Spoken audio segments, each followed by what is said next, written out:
Hi, I want to do a movie where we talk about how photos work in Premiere Pro. What happens when we import photographs instead of video into Premiere Pro? How do we manipulate them? I'm not going to animate them in this video. I'm going to do that in a separate video. This is just going to be sort of how it works. So let me give you a look. Okay, so we're here in Premiere Pro, and I've imported just two photos to take a close look at. This is obviously just going to be a demonstration. It's not going to look like your final project, just looking closely at one aspect. And if you watch the one on Photoshop, this is the woodpecker one that I cropped and resized.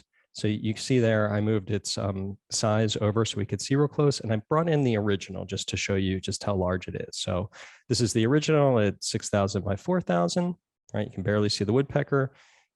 And this is the one that I cropped. And so you can see that a lot larger. And just keep in mind, you're also can look at different sizes here. So 100% of this, it's still pretty darn large on this screen. Yeah. So we can use that, but this one is really large on the screen, right? If we take that to 100%, it's like, whoa, where's the woodpecker even? How do I even find him, right? Or her. There she is. Okay, and so now what we need to do is set up a sequence. And this is something we want to take more care on than we necessarily would in some of our previous projects and our video projects. So let's start by File, New Sequence. And this list may be kind of intimidating, but don't worry about it. And if you want to learn more, I've provided a video on common, like how to read this alphabet soup. It's called Understanding Video Formats. So I made that available to you, not required. I'm going to recommend you start with the digital SLR one. So that just sounds like photographs. It sounds good. And we have some common sizes here. The 1080 we've talked about and the 720. If you want to go all the way down to 480, that's quite a bit smaller. You can if you want, but I recommend one of these, if not a custom one. But if we were to start with the DSLR 720 24p, we see right away that our frame size is 1280 by 720, and that's going to be a pretty comfortable size to work. So, okay, let's start here. Okay, and just know, anytime you have a sequence, you can go up under Sequence Settings,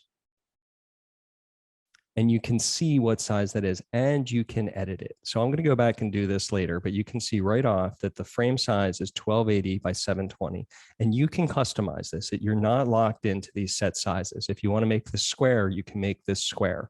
You can see that it's right now a 16 by 9 aspect ratio, also known as widescreen. Okay, so no changes there. What I want to do is start bringing in our photos, and I'm going to bring in our 1920 by 12 or 1929 by 1285. Okay. And you see it comes in like a photo, and it comes in like a piece of video, but it's just a photo, and it has a default length. I think it's like 10 seconds, but you can make it longer if you want to make it longer. You can adjust it and edit it just like a piece of video. The thing to notice, though, is that we're not seeing the whole thing, right? If we set this one to fit, you see that's the full size of the image, but this one, we're still getting sort of cropped out here. So let's look at this slightly smaller. And what I'm going to do is just double click on the image itself.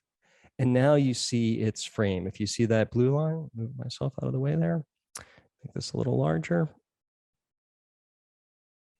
You see the frame that it's in, and you can reposition this, right? So what we're doing is that full size 1929, 1285, that full size is being manipulated in this smaller frame. And you can decide exactly how you frame it. And you can also make it smaller than it already is. I don't recommend going too much bigger than it already is, too much beyond 100%. You'll start to lose, it start to get fuzzy on you, which you don't want. But you see how I'm just literally manipulating this, no big deal, in the program viewer.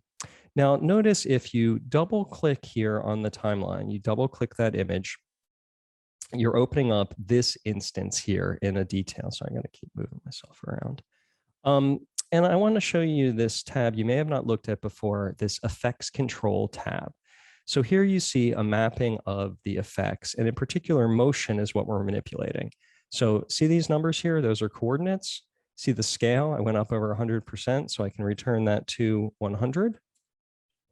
And these are two sides of the same coin. When I manipulate here, you see in real time, those numbers are changing. And I can put in numbers if I want. If I want to make a numerical adjustment, what does it look like to be at 100?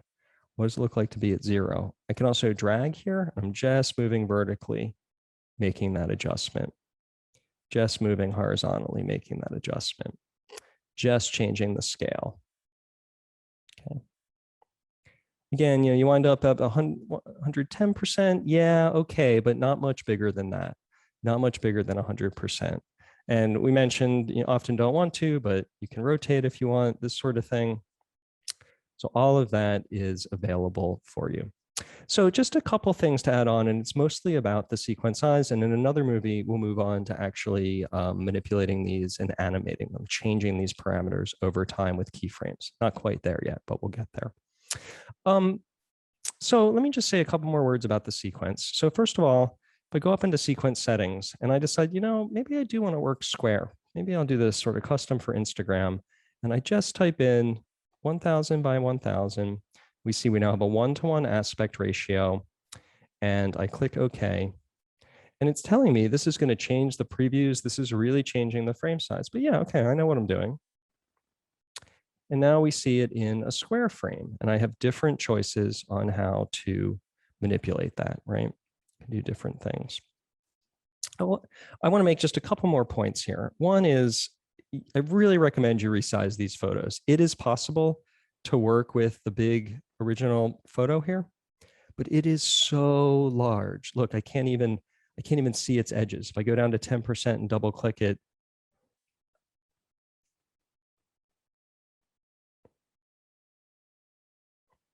I can't even find it. I got to make it a little smaller just to even see what's going on. And the other thing that starts to happen is Premiere Pro starts to get really unhappy. It's hard to manipulate these. All right, so that's 100%. Can maybe find my woodpecker there, but see how like awkward this is? You're just moving around. It's like, where is it? Where is it? And yeah, you can start to scale this down, but then you're still pushing around all those pixels, and it's not that helpful, right? Look at all those extra pixels that you don't need, and it's really going to slow down, and Premiere Pro has trouble working like this. So try to avoid that.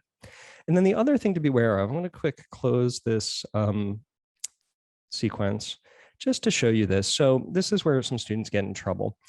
So a lot of us are used to drop media here and create a sequence. Yeah, that makes sense. But what you maybe have not thought about is when you do that, it automatically sizes the sequence to whatever you drop in there. So let's say we're just trying to work quick, we're skipping steps, and we don't actually go into Photoshop, we just bring our raw photos in. Well, first of all, we didn't have a chance to color correct them, stuff like that. Do that later, but drag this big photo in, not resized. And yeah, okay, it looks good. I'm at 50%, let's fit. Oh yeah, there's my photo, there's my thing. It's all working. But what we've done is we've created a giant sequence. So I look at the sequence settings and it's a full 6,000 by 4,000. So it's more than you would ever need. And it's really going to choke Premiere Pro. And it's just bigger than you would ever need. You don't need to export this 6,000 by 4,000. It's bigger than any screen you're likely to see. If I take this to 100%, look how large we are, right?